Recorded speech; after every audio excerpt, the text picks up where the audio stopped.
Me sezoni turistik dhe përpara syve të pushuesve të huaj, aksioni Bashkisë Lezhë për lirimin e hapësirave publike në plazhin e Shëngjinit ka shkaktuar reagime të forta nga bizneset, të cilat pretendojnë se janë dëmtuar pavarësisht se disponojnë leje dhe kanë shlyer të gjitha detyrimet.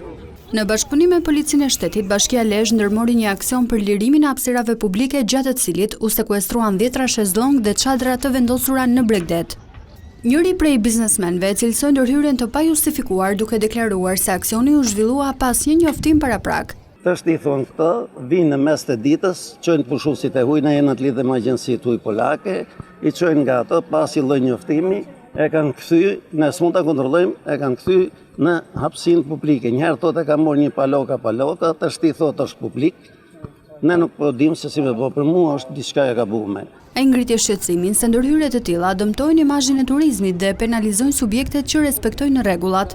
Për mua ja dëmton turizmin, po kjo shkatron turizmin. Për mua, kjo shkatron turizmin. Kjo është një pronë shtet faktikisht.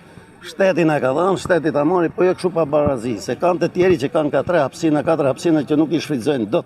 Nga ana tjetër, Bashkia Lezhë sqaroi se kontrollet nisën pas përfundimit të afateve për pajisjen me kontrata dhe lejet përkatëse.